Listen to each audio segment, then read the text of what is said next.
Hey guys, today I will be sharing with you this absolutely delicious and super easy pineapple upside down cake. It's probably one of the easiest cakes you can make and it's perfect for any occasion. You don't have to frost it or do anything special with it. It's just beautiful and perfect. We're going to start off with some unsalted butter that I have in a cake pan here. Now, this is a 9 by 1.5 inch cake pan, and you can double this recipe and make a larger cake if you want. And I have 4 tablespoons of unsalted butter. My oven is preheated to 350 degrees. It's already preheated and ready to go. So I'm going to pop this butter in the oven, and we want our butter to melt.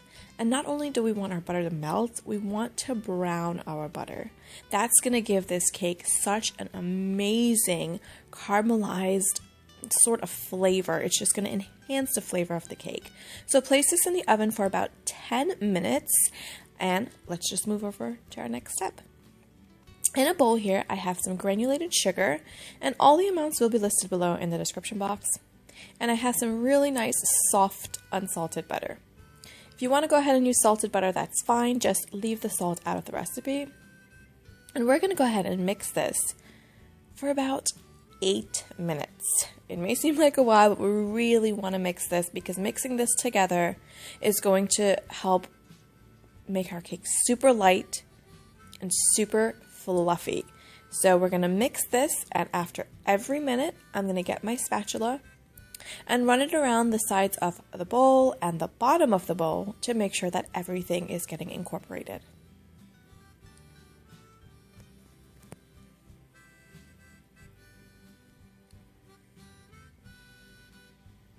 So after every minute, just come in, make sure that everything is getting incorporated. And yes, you really want to mix this for about 8 minutes. So while our butter is getting nice and browned in the oven, we're just going to continue mixing this.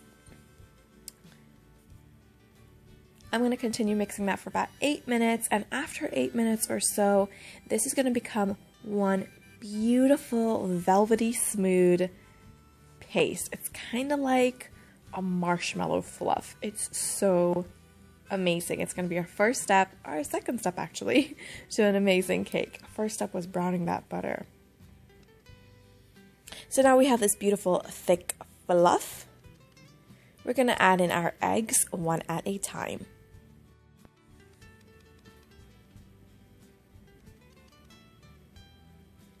So here's my first large egg, and we're going to go ahead and mix this for about 30 seconds or so, 30 to 45 seconds, to make sure that that egg is thoroughly incorporated, as well as we're helping make some air into the batter. And I'm going to go and add in my second large egg and also give that a mix for about 30 to 45 seconds, just until thoroughly incorporated.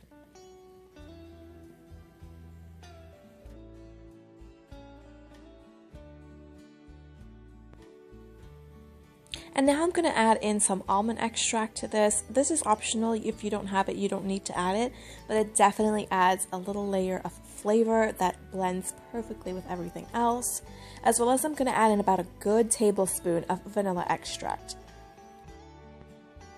And we're just going to go ahead and mix all of this together. I will have all the amounts listed below in the description box for you guys. And now is a great time to check on your butter. You can check on your butter about 8 minutes or so. Every oven is different, but mine takes about 10 minutes. And this is perfect. This is exactly what you're looking for. You don't want to burn your butter, but you do want to have that beautiful brown caramelized little bits running through it. And it's going to be smelling amazing. Now I'm going to be adding in some brown sugar to my butter here, and we're just going to spread that all around the bottom.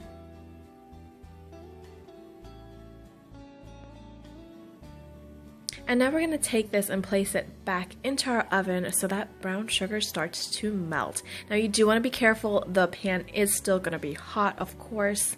Now what I'm doing is I'm zesting in about a half of an orange, and the flavor from the orange zest with the almond extract, the vanilla, the browned butter, every layer is perfection. I am so entirely grateful and blessed for these amazing recipes. This is one of my favorite cakes. It's just absolutely delicious. I'm just going to mix in that orange zest until it's all running through.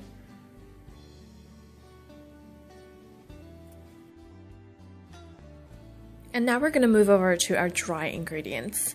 Now I'm going to go ahead and sift in some cake flour, baking powder, baking soda, and some salt. I will again have all the amounts listed below, but I have so many people asking about cake flour. It is not cake mix, but if you don't have cake flour, you can definitely use all-purpose flour. However, cake flour does have less protein in it, it does have less gluten, so it's going to give you a lot lighter cake. You can find it in your grocery store in the aisle where you get your flour, and it usually comes in a box. Just like so, they may have different brands or something, but it comes in a box, it says cake flour, and it's just going to give you a lot lighter cake. However, if you don't have it, just go ahead and use regular all-purpose flour, and you'll be fine. Of course, it does give you a lighter cake, but you'll still be fine. So I'm just going to go ahead and sift all of our dry ingredients together.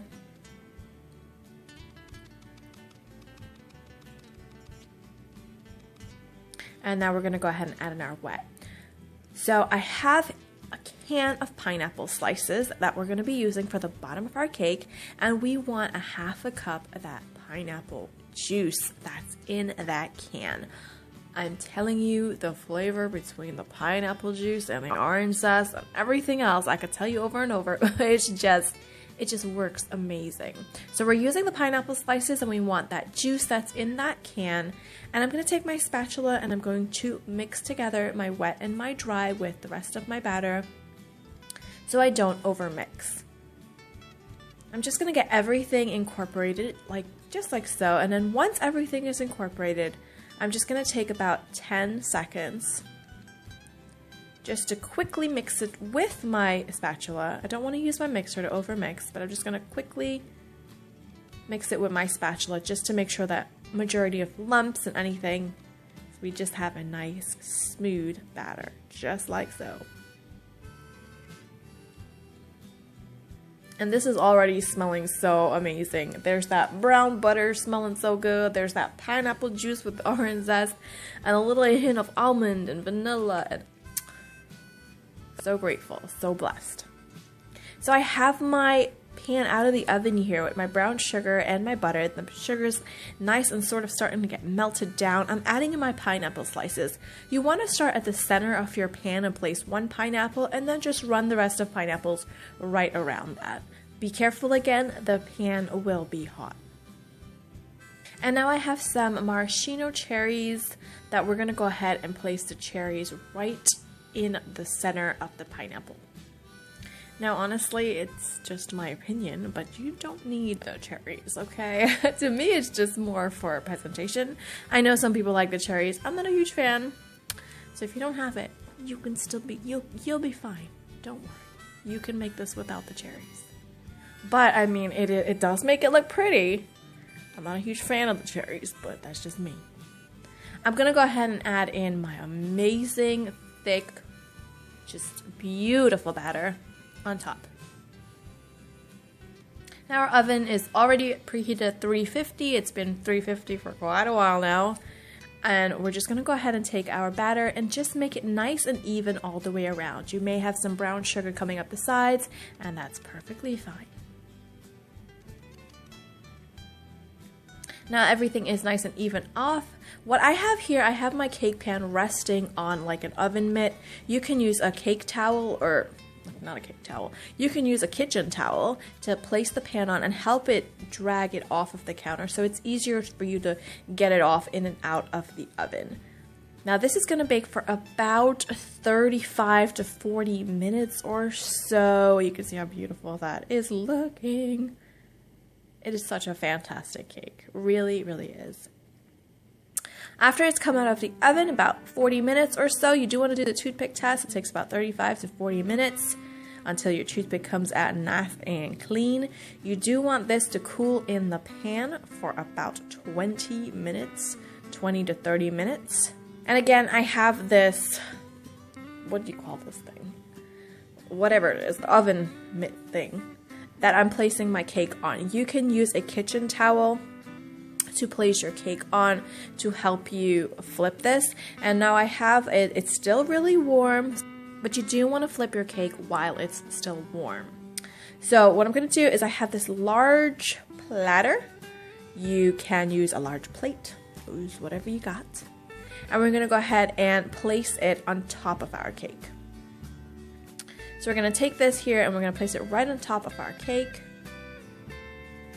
And we're going to use that trivet, oven mitt, towel, whatever it is you're using, to help guide us and drag that off of our counter to what is. And so now we have a protective layer between both sides of our cake. So we can hold it on both sides so it's easy for us to flip it without getting burned.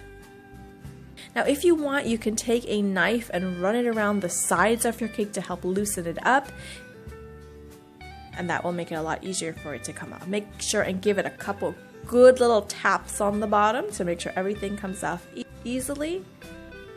And just give it a little gentle shake as you're removing your cake pan. Be very gentle with it. And again, you can run that knife around the edges to make sure everything comes off easily and beautiful, and you're done. That's it. Your cake is done. It's delicious. It is a super fluffy cake. It's moist. It is flavorful. All the different flavors going on in there just works so perfectly. I can't say enough how blessed and how grateful I am for these recipes. I hope that you guys give it a try. I hope that you enjoy it. And if you do try it and you enjoy it, let me know in the comments below. Thank you guys so much for watching. I'll see you guys next time. Bye-bye.